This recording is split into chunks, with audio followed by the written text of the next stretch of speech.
Okay, so with all of the hullabaloo, that's the word I was looking for, hullabaloo surrounding the court cases with Trump this week, probably a lot of people feeling kind of happy, kind of, hey, maybe we'll get our Trump problem solved. And that is where the topic of the moment comes in. What happens if Trump goes away? Does that really solve anything? Well, yes, but first, the good news. Hopefully it means that Trump is no longer on the ballot. That's the good news. The bad news is that it could do two things. Well, more than two, but the short version is, one, it could actually make it a lot harder for Biden to win. And two, it could be, if Biden loses, it could be as bad or worse than if Trump had won. And I am not making that up. And I'm not trying to scaremonger or whatever. I'm being 100% serious. The irony, however, is that if somebody else got the nomination on the Republican side and won, they would probably be somebody who had mastered what I call Trumpism better than Trump.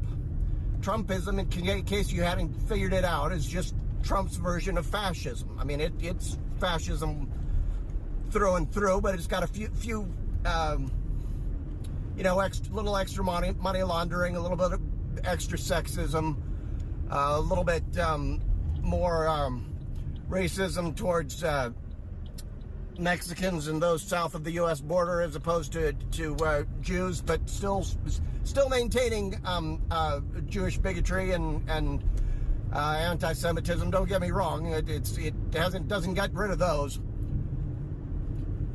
So, how does it make it easier for Biden to lose if it's not Trump on the card? Well, unfortunately, it's not that hard to see. One, Trump is a fucking piece of shit, and even most Republicans realize that. So you have somebody who doesn't look like such a worthless human being spouting most of the same platform.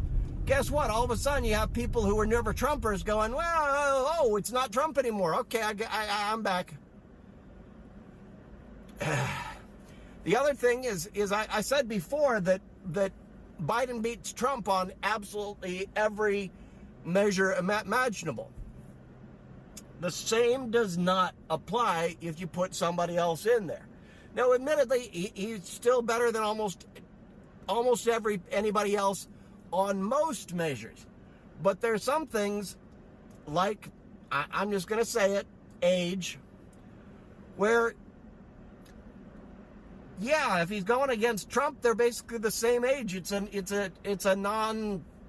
moot point. But if it's DeSantis or I don't even know who, but if it's somebody younger, all of a sudden it starts to become an issue. Actually, what if it's a woman? Could be. I mean, yeah, compared to Trump, Biden's fine, but Biden on his own has had, some streaks of sexism and whatever. Even if it's a woman who seems like she's against women's rights, it still puts Biden in a tight spot. Ditto if it's any other minority, which I'm not saying that's who would get it, but if Trump's off the ticket, who knows? So I don't have any solutions except that, yeah, we still got to vote Biden, and then if Gaza's still an issue after we put him back in, beat him to death with it until he does the right thing. But, yeah, that's my 2 cents on that one. And here goes the green light. So, got a couple of other videos I already recorded earlier. Enjoy those as well. And if you're listening on YouTube or watching on YouTube, whatever, please, please, please, for some reason, I don't know why, but that's like, I know it's like where everybody goes, but it's, nobody wants to follow or subscribe there. So it'd be nice if you did. Okay, enough for now.